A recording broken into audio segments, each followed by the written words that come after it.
오늘은 우리 교회에서 어린이 주일로 지키는 날입니다.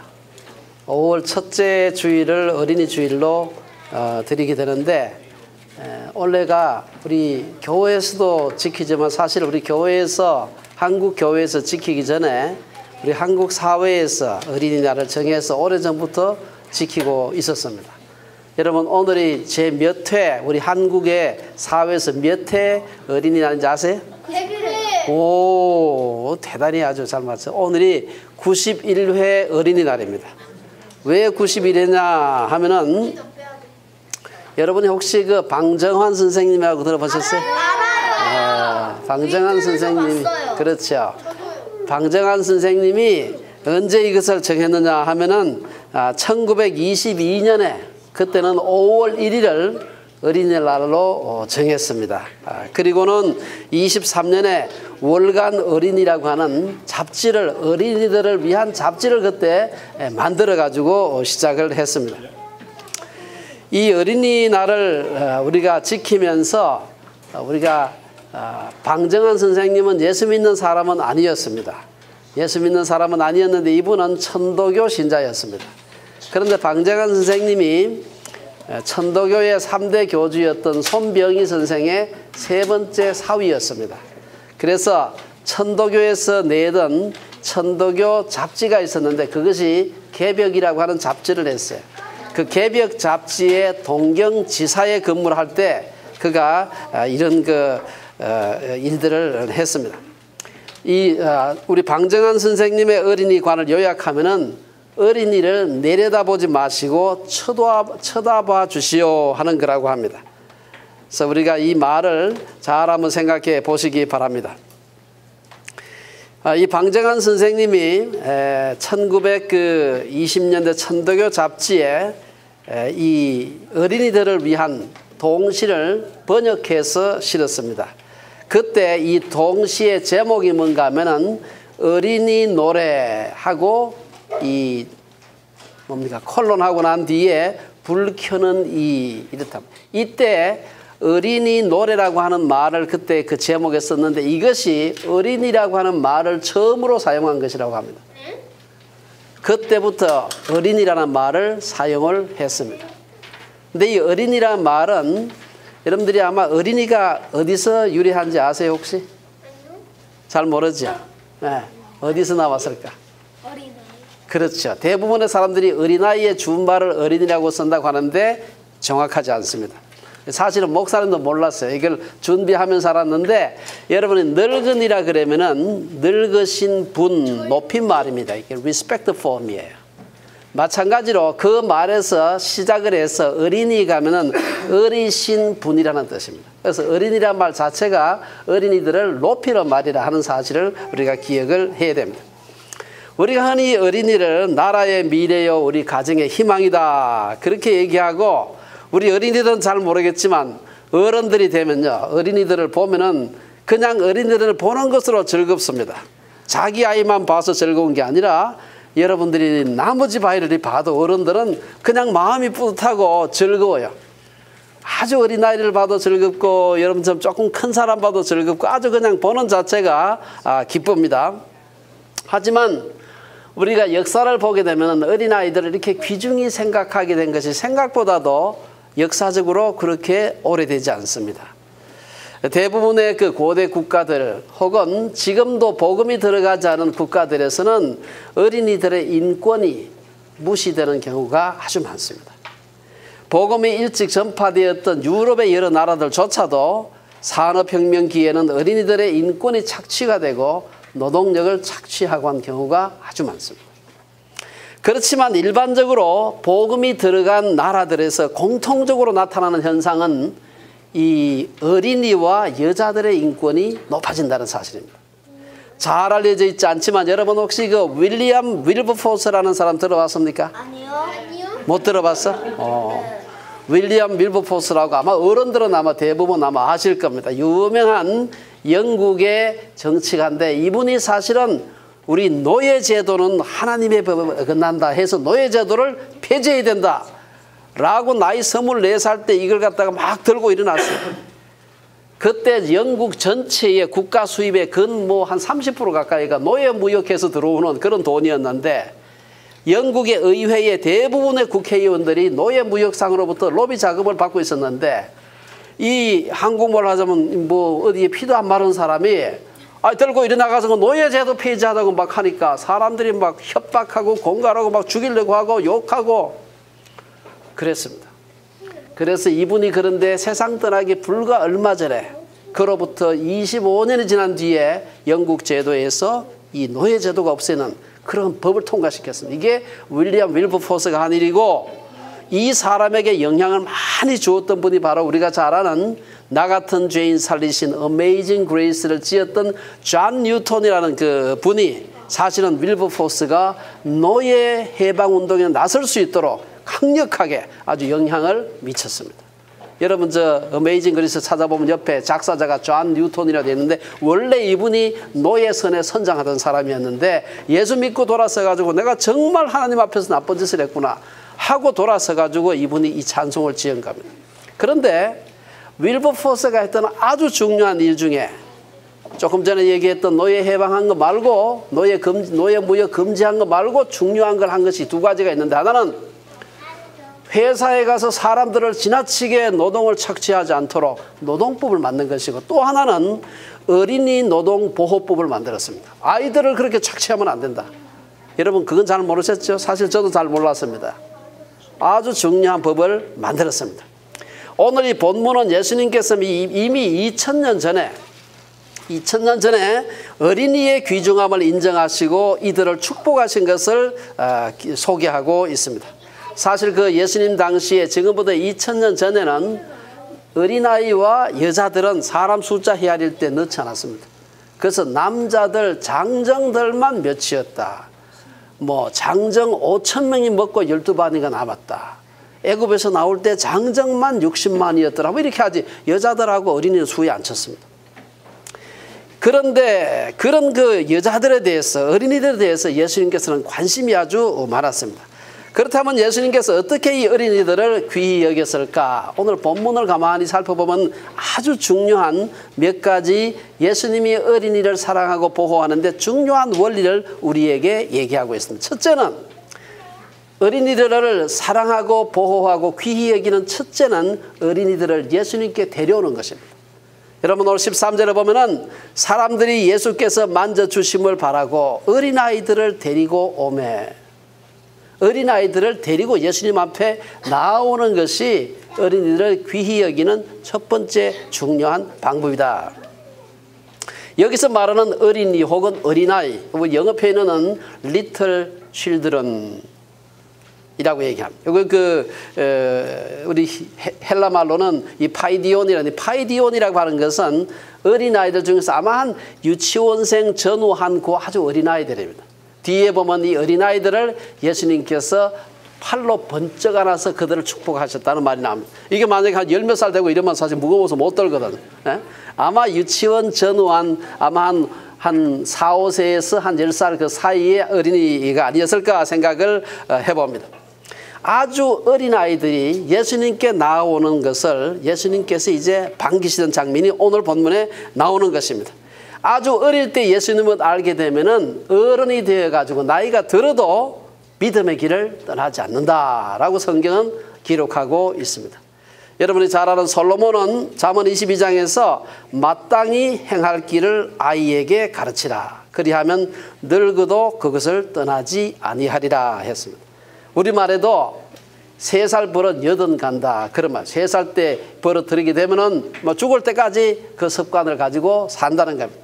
좋은 습관 들이면 좋은 채로 좋은 습관 가지고 한평생 살고 나쁜 습관 들이게 되면 한평생 나쁜 습관 가지고 살게 된다는 것입니다.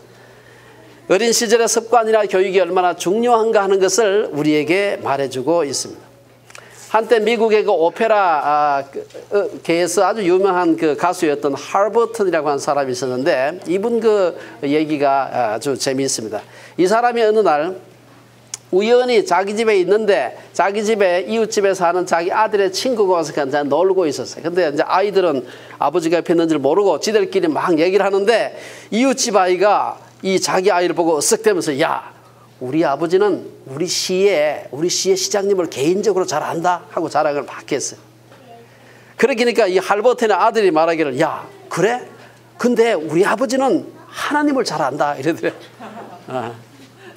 그래서 이 아버지가 그 얘기 듣고 너무나 마음이 뿌듯했다는 그런 얘기가 있습니다. 어릴 때부터 온 가족이 가정 예배를 드리는 것이 생활화가 되면 아이들이 집을 떠나서도 예배를 드리게 됩니다. 우리가 자녀들에게 신앙교육을 시키는 방법은 다양하지만 결국은 자녀들에게 말씀을 가르치는 것입니다. 그래서 사도 바울은 어른들, 특히 아버지에게 또 아비들아 너희 자녀를 노엽게 하지 말고 오직 주의 교훈과 훈계로 양육하라 그랬습니다. 두 번째, 그럼 우리가 어떻게 또 아이들을 갖다가 잘 사랑할까? 이것은 예수님의 안수와 축복을 받게 하는 것입니다. 16절에 보면은 그 어린아이들을 안고 그들 위에 안수하시고 축복하시니라 그랬습니다. 그래서 우리가 이 아이들이 단순히 예수님 앞으로 그냥 데리고 나오는 것만으로 충분하지 않고, 데리고 나오고 난 뒤에는 예수님으로 하여금 인격적으로 예수님을 만나고 예수님과 동행하는 영적인 축복의 여정에 동참하도록 인도해 주는 게 필요합니다. 예수님은 자기에게 나온 아이들을 안으시고 안수하시고 축복하셨다. 오늘 본문은 그렇게 기록하고 있습니다. 예수님이 아마 번쩍 들어서 안으신 것을 보면은 앞에서 언급한 것처럼 나이가 아주 어린 그런 아이들이 아니었겠나 생각이 됩니다. 예수님은 그런 어린 아이들을 안고 안수하시고 축복하셨습니다. 어쩌면 예수님의 안수와 축복을 받았던 아이들이 지금 무슨 얘기를 하고 있나, 아마 그 얘기를 다 몰랐을 가능성도 많습니다. 그렇지만 예수님은 그런 어린이들을 기꺼이 예수님은 축복하셨습니다. 어린아이라고 해서 어른들이 경험하는 영적 경험을 못하는 것이 아닙니다. 성령께서 역사하시면 어린아이들이라도 영적인 은사를 받을 수가 있는 것입니다. 우리가 잘 아는 요엘 선지자는 성령이 임하면 우리의 자녀들이 예언하고 늙은이는 꿈을 꾸고 젊은이는 이상을 볼 것이다 라고 했습니다. 요엘서 2장 28절에 보면 그 후에 내가 내 영을 만민에게 부어주리니 너희 자녀들이 장래일을 말할 것이며 너희 늙은이는 꿈을 꾸며 너희 젊은이는 이상을 볼 것이며, 성령의 기름 부으심은 나이와는 무관한 것입니다. 오순절의 놀라운 역사를 경험한 후에 누가는 요엘 선지자의 그 조금 전에 말씀드린 것을 사도행전 2장에서 인용을 하고 있습니다. 이것은 오순절 이후 신약시대를 사는 모든 성도들은 나이에 많고 적음과 무관하게 하나님의 축복의 통로가 될 수 있다는 것을 보여주는 것입니다. 어린 시절부터 영적인 훈련이 얼마나 중요한가, 이것을 보여주는 가장 중요한 성경의 예가 바로 사무엘입니다. 여러분, 사무엘은 그 태어난 걸 여러분 아실 겁니다. 사무엘의 어머니가 누구죠? 한나죠. 사무엘의 어머니는 한나였다. 한나가 기도해서 사무엘을 얻었는데 얼마나 귀한 아들이겠어요. 그런데 이 사무엘을 갖다가 젖을 떼자 곧바로 성전에 보냈다. 이 젖을 몇 살에 뗐는지 정확하지 않지만 아마 사무엘 동생이 없었던 걸 봐서 좀 오래 젖을 먹었던 것 같아요. 아마 한 2살이나 3살 때가 젖을 안 먹였겠나 싶어요. 그래 먹고는 젖을 떼고는 그냥 성전에 보내가지고 거기서 자라도록 했다. 사실 그 사무엘이 이후에 자라서 훌륭한 이스라엘의 영적인, 정신적인 또 정치적인 이 지도자가 되게 됩니다. 사무엘상 3장에 보면은 하나님은 나이 많고 영안과 육안이 어두운 엘리 제사장보다 어린 사무엘에게 이스라엘의 미래에 관한 중요한 계시를 말씀을 하는 걸 볼 수가 있습니다. 사무엘상 3장 10절에서 12절에 보면은 여호와께서 임하여서서 전과 같이 사무엘아 사무엘아 부르시는지라 사무엘이 이르되 말씀하옵소서 주의 종이 듣겠나이다 하니 여호와께서 사무엘에게 이르시되 보라 내가 이스라엘 중에 한 일을 행하리니 그것을 듣는 자마다 두 귀가 울리리라. 내가 엘리의 집에 대하여 말한 것을 처음부터 끝까지 그날에 그에게 다 이루리라. 엘리 한 사람이 아닙니다. 이스라엘 전체의 운명을 하나님께서 어린 사무엘을 통해서 계시하신 것입니다. 이때 사무엘의 나이가 얼마인지 정확하게 성경에 기록되어 있지 않습니다만 앞뒤 정황을 봤을 때 한 10살 내외 아니었겠나 생각이 됩니다. 사무엘뿐 아니라 요셉이나 다윗도 하나님의 부름을 인지하고 그분의 뜻에 순종하기로, 그분의 뜻에 순종하는 인생을 살기로 작정한 것이 대개 10대 전후반입니다. 아주 어릴 때 있죠. 그럼 우리 자녀들이 어릴지라도 이 안수나 축복의 영적인 축복에 대해서 눈을 뜨게 하는 것이 굉장히 중요합니다. 그래서 우리 주빌리 셰플에서는 가능하면 우리 어린아이들을 일찍 성인으로 취급을 하죠. 그래서 애들이 아직 뭐 잘 모르는 것 같지만 이 속이 멀쩡합니다. 사실 애들이. 그래서 애들이 그냥 우리 7살 돼서 예수님 자기 입으로 영접하고 자기 입으로 고백할 수 있으면 같이 우리 성찬식도 같이 하고요. 아이들을 일찍 영적으로 아이들을 어른처럼 취급해 주자는 것입니다. 아이들이 스스로 영적 어른임을 일찍 자각할수록 아이들의 영적 진보에 도움이 되는 것입니다. 그래서 애들을 같이 지금 못 알아듣고 앉아서 그림 그리고 있지만 애들이 같이 예배 드리는 게 필요합니다. 사실 어른들이 어떻게 예배 드리고 어른들이 어떻게 헌신하고 어떻게 일을 하고 있는지 아이들이 보는 것이 필요합니다. 자, 두 번째 예수님께서 뭐라고 얘기하는가 하면요, 어린이들의 앞길을 막지 말라. 앞에는 데리고 오는 얘기인데 두 번째는 앞길을 막지 말라. 13절 우리 하반절에 보면 그 얘기가 나옵니다. 제자들이 나오는데 제자들이 예수님께 나오는 어린이들을 꾸짖었다. 막은 거예요. 못 오도록 막았어요. 또 우리가 그 14절에 보면 또 그 비슷한 얘기가 나옵니다. 어린이들의 앞길을 막지 말라. 우리가 첫 번째 생각해 볼 수 있는 것은 예수님께서 아이들의 앞길을 막는 제자들을 꾸짖으셨다 그랬어요. 이 보면 우리가 그 예수님께서 제자들을 꾸짖으신 얘기가 나옵니다. 그래서 우리가 그 어린이들을 예수님께 데리고 와서 예수님의 안수와 축복을 받는 것에 더해서 어린이들을 귀히 여기는 방법은 어린이들이 예수님께 나올 때 그 길을 막지 않는 것입니다. 오늘 본문 13절 하반절에 보면 부모들이 자녀들을 예수님께 데리고 나올 때 이들의 앞길을 막았던 사람은 바리새인들 사두개인들이 아닙니다. 이것은 예수님의 제자들이었습니다. 제자들은 부모들이 아이들을 집회에 데리고 나오는 것을 꾸짖었습니다. 그때나 지금이나 어른들의 집회에서 아이들은 솔직히 귀찮고 시끄러운 존재입니다. 그래서 그 제자들은 예수님의 집회에 어린아이들을 데리고 오는 것을 금하는 것이 예수님의 사역을 돕는 것이고 집회를 돕는 것이라 생각을 했습니다. 우리가 여기서 어른들이 아이들의 앞길을 막을 수 있음을 알아야 됩니다. 물론 어떤 어른이나 부모도 일부러 어린이들의 앞길을 막지는 않을 것입니다. 하지만 어른들은 자기도 모르는 사이에 아이들의 앞길을 막을 수 있습니다. 오늘 우리 교회 지도자들이나 부모들은 여러 가지 형태로 어린이들이 예수님께 나오는 것을 막을 수 있다는 사실을 기억을 해야 됩니다. 물론 어린이들에게 너 교회 오지 말라 이렇게 얘기하는 사람은 아마 교회에는 아무도 없을 겁니다만은 자신도 모르게 우리 어른들은 어린이들이 예수님께 나오는 것을 막을 수 있는데, 첫째는 어떻게 아이들이 나오는 것을 막을까? 사실은 부모들의 집착이 자식들이 예수님께 나오는 걸 막을 수 있습니다. 자녀를 사랑하는 것은 하나님이 주신 본능이요 아름다운 것이지만 자식에게 집착하는 것은 부모의 탐욕이요 죄악이라. 자녀에 대한 집착은 인간의 타락한 본성이요 자녀를 망치는 첩경입니다. 오늘날 경제적으로 부유해지면서 소자녀 시대를 맞아서 아이들에게 집착하는 부모들이 늘어가고 있습니다. 흔히 말하는 학교의 치맛 발음은 한국 엄마들의 집착을 나타내는 말이고요. 중국에서도 소황태자란 말이 계속해서 유행하고 있습니다.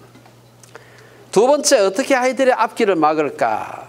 어른들의 상처 주는 말이나 잘못된 행실, 거짓되고 위선된 태도, 싸우고 분열하는 모습, 권위주의적인 태도, 이런 것들 때문에 아이들이 예수님께 나오는 것을 막을 수 있습니다. 이것은 마치 예수님께 나오는 어린아이들을 꾸짖는 제자들과 같은 그런 행위가 될 수 있다는 것입니다. 그런 사람들을 가리켜서 예수님은 어린아이들이 예수님께 오는 것을 금하는 행위라고, 예수님이 노하셨다, 그렇게 표현하고 있습니다. 예수님은 어린이들이 자기에게 나오는 것을 용납하라고 말하는 것입니다. 14절 상반절에 보면은 아이들이 예수님께 오는 것을 막지 말라. 14절에 보면 예수께서 보시고 노하여 이르시되 어린아이들이 내게 오는 것을 용납하고 금하지 말라. 성경은 어린아이를 귀히 여기는 사람의 축복을 이렇게 말합니다. 이 마가복음 9장 36절에 보면은 어린아이 하나를 데려다가 그들 가운데 세우시고 앉으시며 제자들에게 이르시되 누구든지 내 이름으로 이런 어린아이 하나를 영접하면 곧 나를 영접함이요 누구든지 나를 영접하면 나를 영접함이 아니요 나를 보내신 이를 영접함이니라. 무서운 놀라운 축복이죠, 사실. 예수님은 어린아이 하나를 영접하는 것이 곧 예수님 자신을 영접하는 것과 동일하다고 얘기합니다. 어린이들은 어른들의 대화를 방해하는 시끄러운 존재가 아니라 예수님처럼 우리 가운데 있어야 할, 계셔야 할 존재라는 것입니다. 어린이를 영접하는 자에 대한 축복이 엄청난 것과 같이 어린이를 실족하게 하는 사람들에 대한 처벌도 엄청납니다. 여러분이 그 마태복음 18장에 보면은 또 누구든지 내 이름으로 이런 어린아이 하나를 영접하면 곧 나를 영접하는 것이니 누구든지 나를 믿는 이 작은 자 중 하나를 실족하게 했을 때 그것은 마치 연자맷돌을 메고 깊은 바다에 빠지는 것이 낫다. 그렇게 예수님께서 말씀하셨습니다. 어린아이를 실족하면 차라리 죽는 것이 낫다는 것이죠. 어린아이가 무시당할 때 예수님은 진노하시는 것입니다. 오늘 본문은 예수님께 나오는 어린이들을 꾸짖는 제자들에 대해서 예수님께서 분노하셨다, 진노하셨다 이렇게 말합니다. 우리가 앞에서 말한 것처럼 어린이들로 하여금 예수님 앞에 나오지 못하게 하는 어른들이나 교회 지도자들의 모습에 대해서 예수님은 분노하시는 것입니다. 어른들의 기준으로 어린이들의 은사를 무시하고 그들을 실망시키는 것도 넓게 보면은 어린이들이 예수님께 나오는 것을 방해하는 것입니다. 몇 가지 우리가 역사적 예를 들어보면요. 여러분이 그 미국의 그 발명왕 에디슨이라는 사람을 아실 겁니다. 에디슨 들어봤어요? 네. 뭐를 많이 했죠, 에디슨이? 전구도 만들고 그렇지. 출근기도 만들고 그랬어요. 맞아요. 얼마나 많은 발명을 했는지 오늘 우리가 날마다 쓰고 있는 많은 제품들, 전자제품들이 사실은 에디슨이 만든 것들. 근데 이 에디슨이 얼마나 공부를 잘 못했는지 학교에서는 바보라고 그래요. 바보. 공부를 하도 못해가지고. 아니에요. 그래가지고 선생님한테 어려운 질문만 해가지고 선생님이 막 화나가지고 그럼. 그것도 그렇죠. 예. 근데 하도 그냥 귀찮게 하고 공부를 못하게 하고 해가지고 11살 때 퇴학을 당했어요. 학교를 못 다녔어요. 예.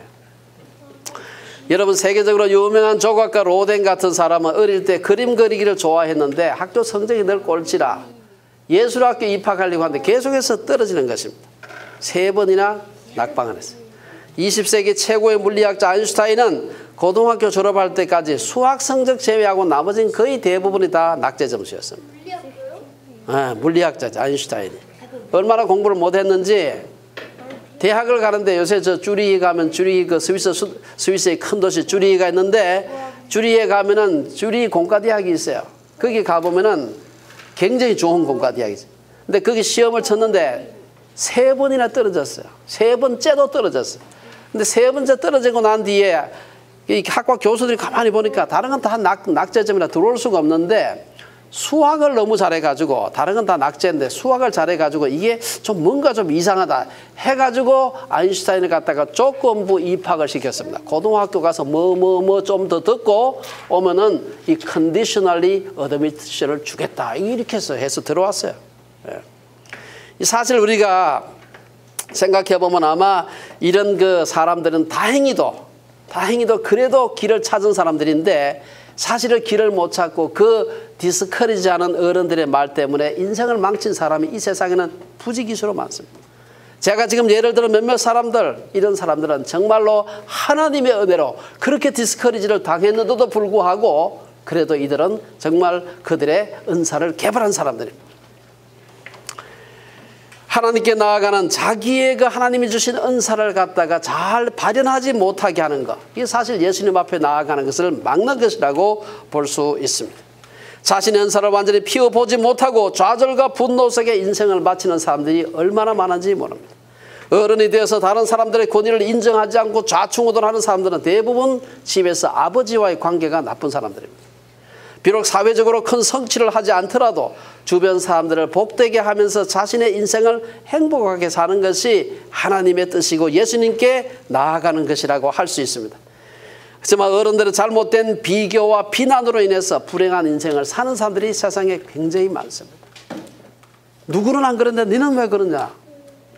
이게 사실 아이들에게 제일 큰 상처를 주는 말이죠. 걔하고 나는 다른데. 제가 그 조용기 목사님 그 얘기를 제가 그분 설교에서 한번 들은 적이 있습니다. 뭐라고 얘기를 하는가 하면 조 목사님이 사촌이 있는데 조 목사님은 굉장히 위대한 큰 일을 많이 한 분인데 조 목사님 사촌은 영 아주 조금 그렇게 대단한 분이 아니었던 것 같아요. 그래서 나이가 많이 들어서도 신문을 돌리면서 살고, 뭐 신문 돌리는 게 나쁘다는 게 아니라 조 목사님에 비해서는 뭐 그렇게 유명하지도 않고 살았나 봐요. 그러니까 조 목사님 삼촌, 그 사촌의 아버지 되는 분이죠. 조영교 목사님 생각할 때마다 자기 아들 보니까 영 뭐 불이 붙겠죠, 마음속에. 그래서 아들을 불러놓고, 야, 니는 저 용기를 좀 봐라. 용기는 저렇게 위대한 세계적인 그 목사님이 돼서 저렇게 온 세계를 다니는데 니는 도대체 뭐냐? 하니까 그 아들이 딱 아버지를 보면, 아버지, 박정희 대통령 할 때 아버지는 뭐 했어요? 무슨 말인지 아시겠어요? 예, 이게 조 목사님 직접 한 얘기입니다. 제가 들었어요. 예. 그 조 목사님이 아마 한참 뭐 막 유명해지고 할 때 아마 그때 우리나라에 아마 박정희 대통령이 대통령을 오래 했으니까 아마 대통령 했던 것 같아요. 그 아버지하고 박 대통령하고 나이가 비슷했는지도 모르죠, 또. 네. 자, 세 번째 오늘 본문 말씀이 우리들에게 보여주는 것이 뭐냐? 어른들로 하여금 어린아이들에게 배우라고 하는 것입니다. 오늘 14절에 보면, 14절 하반절에 보면 예수께서 이르시되 하나님의 나라가 이런 자의 것이니라. 이런 자가 뭡니까? 아이들, 어린아이들 말은. 15절에 보면은 내가 진실로 너희에게 이르노니 누구든지 하나님의 나라를 어린아이와 같이 받들지 않는 자는 결단코 그곳에 들어가지 못하리라. 어른들이 어린아이들을 귀하게 생각하는 세 번째 모습은 어린아이들로부터 어른들이 하나님 나라에 적합한 자의 모습을 배우라는 것입니다. 예수님은 하나님 나라가 어린아이와 같은 자의 것이라고 말씀하시면서 어른들이 어린아이처럼 하나님 나라를 받들어야 한다고 말씀하시는 것입니다. 예수님께서 하나님의 나라가 어린아이와 같은 자의 것이라고 했는데 어린아이의 어떤 면을 보고 이 말씀을 하셨을까? 어린아이들 여러 가지 부족한 면이 얼마나 많습니까? 어른들이 보면은. 그런데 예수님께서 어린아이의 어떤 면을 보고서 어린아이와 같아야 하나님 나라에 들어간다, 하나님을 받들기에 합당하다, 그렇게 얘기했을까요? 아마 제가 성경에 보여주는 바를 오늘 본문에 나와 있지 않지만 두 가지가 아닌가 생각을 해봤습니다. 첫째는 겸손한 태도입니다. 예수님이 말씀하신 어린아이와 같은 태도는 아마 겸손함이 아닐까 생각을 해봅니다. 마태복음 18장에 보면은 예수님께서 이제 예수님 자신이, 인자가 사람들의 손에 넘겨져서 죽임을 당하고 죽은 지 사흘 만에 다시 살아나리라, 제자들한테 그런 얘기를 이제 가르치고 있었어요. 이제 마지막 때가 가까우시니까. 근데 제자들이 뭐 예수님은 막 죽는다, 막 이상한 아주 심각한 얘기를 하니까 제자들은 지금 그때까지 딴 생각을 하고 있었어요. 이제 우리 선생님, 요새 말하면 사부님께서 저 대로마 제국을 쳐부수고 유대 독립을 쟁취하시고 그리고 이 왕이 되실 것이다, 좀 심각한 말씀을 하시니까 이제 그때가 다가왔나 보다, 그렇게 생각을 하고 있었습니다. 그러니까 제자들 사이에 나도 이제 우리 예수 정권 하에서 뭔가 한 자리를 해야 되겠다 하고 지금 막 온갖 생각을 지금 하는 것입니다. 그러니까 제자들은 누가 크냐고, 누가 더 예수님의 제자로서 공이 더 많으냐, 농공 행상을 지들끼리 막 하는 것, 싸우는 것입니다. 이에 예수님께서 누구든지 첫째가 되고자 하면 뭇사람의 끝이 되며 뭇사람을 섬기는 자가 되어야 하리라 라고 말씀하시고, 그리고 난 후에 어린아이 하나를 데리다가 이렇게 말씀하셨습니다. 뒤에 보면 마태복음 18장에 보면은 그때의 제자들이 예수께 나와 이르되 천국에서는 누가 크니까 하니까 예수께서 한 어린아이를 불러 그들 가운데 세우시고 이르시되 진실로 너희에게 이르노니 너희가 돌이켜 어린아이들과 같이 되지 아니하면 결단코 천국에 들어가지 못하리라. 뭐 예수 정권 하에서 뭐 좌의정 우의정 이거 놔두고 천국에도 못 들어간다. 그러므로 누구든지 이 어린아이와 같이 자기를 낮추는 사람이 천국에서는 큰 자니라. 서로 높아지고 큰 자가 되려고 첫째가 되려고 다투는 제자들을 가르치기 위해서 예수님은 어린아이 하나를 그들 가운데 세우시고 어린아이와 같이 자기를 낮추는 자, 즉 겸손한 마음을 가진 자가 천국에서 큰 자가 될 거라고 말씀하신 것입니다. 그래서 우리 어린이들로부터 겸손함을 배우는 우리 어른들이 되어야 돼요. 두 번째, 어린아이의 어떤 면을 보고서 예수님께서 그 말씀하셨을까? 순전한 믿음을 보시고 그런 말씀을 하신 게 아닌가 생각이 됩니다. 어린아이와 같이 예수님의 말씀을 액면 그대로 믿고 받아들이는 마음입니다. 우리가 이와 관련해서는 이미 우리가 요한복음 성경 공부하면서 공부를 했습니다만은 오병이어의 기적은 대표적인 예입니다. 우리가 요한복음 6장에 보면은 여기 한 아이가 있어 보리떡 5개와 물고기 2마리를 가지고 있나이다. 그러나 그것이 이 많은 사람에게 얼마나 되겠사옵나이까. 예수님께서 많은 사람이 설교를 들으러 모여 있는데 빈들이라 음식을 사 먹을 때도 없고 미리 그렇게 집회가 길어질 줄도 생각을 못했습니다. 그래서 예수님께서 사람들 중에서 도시락 싸운 사람들 좀 도시락 내놓으라고 좀 거두어라 이렇게 했습니다. 그런데 아마 제 생각에는 어린아이 외에도 많은 사람이 도시락을 가져왔을 거면 다는 안 가져왔지만 상당한 수가 도시락을 가져왔을 텐데 사람들이 어른들은 그걸 내놓지 않았습니다. 왜 안 내놓았겠느냐 생각해 보니까 첫째는 내 건데 왜 나누어? 아마 그런 마음이 있어요. 두 번째, 내가 내놔와 본들 이 많은 지금 10,000명 이상의 사람이 모였는데 이까짓 거 내 점심 하나 내본들 뭐 하겠나 해가지고 안 내놓은 겁니다. 그런데 이 어린아이는 여러분들 중에서 누가 혹시 점심 싸움 볼 없습니까? 하니까 이 아이는 그게 어디로 갈지도 모르고 내 거 그냥 뺏어 가는 줄도 모르고 그냥 물으니까 그냥 내 거 여기 있습니다. 물고기 떡 2개와 물고기 5개로 봤을 때는 그 점심 양으로 봤을 때는 아이가 조그만 아이입니다. 어른 같으면 좀 더 많이 싸왔을 텐데 그냥 앞뒤 생각 안 하고 그냥 달라고 하니까 그냥 준 거예요. 이것이 그 유명한 오병이어의 기적을 일으키고 그야말로 10,000명 이상의 사람들이 배불리 먹을 수 있는 놀라운 기적의 씨앗이 된 것을 볼 수가 있습니다. 사실은 제자들의 말을 액면 그대로 믿고 자신의 음식을 내놓는다. 때때로 액면 그대로 믿다가는 사기당할 위험성이 많은 것이 이 세상입니다. 그럼에도 불구하고 어린아이의 그런 순전한 신앙, 예수님께서 말씀하시면 그런가 보다 라고 생각하는 그런 마음이 있을 때 예수님께서 그런 자가 하늘나라에 합당하다고 한 것입니다. 오늘 결론과 권면의 말씀을 드리겠습니다. 여러분 잘 아는 소크라테스가 늙고 병들었을 때 제자들이 찾아와서 선생님 마지막으로 사람들에게 가장 소중한 메시지 한마디 좀 해주세요. 소크라테스 가만히 생각을 하다가 아테네 산꼭대기에 올라가서 시민들을 향해서 간절히 내가 외치고 싶은 말이 하나가 있는데 그게 뭡니까? 소크라테스가 대답하기를 사람들이여 재물을 모으는 일에만 충실하지 말라. 그것을 물려받을 어린이들에게 좀 더 많은 사랑과 정성을 쏟아라. 이것이 내가 내 일생을 통해 얻은 가장 귀한 교훈이다. 예수님보다 훨씬 전에 살았던 소크라테스지만 그는 어린이들의 귀중함을 잘 알고 있었습니다. 어린이들의 생물학적인 특성은 대부분 엄마의 뱃속에서 만들어지지만 어린이들의 사회적이고 정서적이고 영적인 특성은 대부분 태어난 후 가정과 사회와 교회에서 만들어지게 됩니다. 특히 어린이 시절에는 부모나 어른들의 한마디 한마디가 그들의 인생 전체를 좌우할 수가 있습니다. 상처 주는 잘못된 한마디가 어린이의 인생을 망치기도 하고 격려하는 한마디가 어린이를 지옥불에서 건져내기도 하는 것입니다. 역사적으로 한마디의 말로 인생이 바뀐 사람들이 많지만 대표적으로 미국의 전설적인 육상선수 제시 오웬스는 정말로 유명한 예입니다. 제시 오웬스는 오하이오 주에 가면 콜럼버스라고 하는 그 주도인데 거기에서 태어난 아이입니다. 얼마나 초등학교 시절에는 몸이 허약하고 체구가 작았는지 아주 애들에게 놀림받고 그런 흑인 아이였습니다.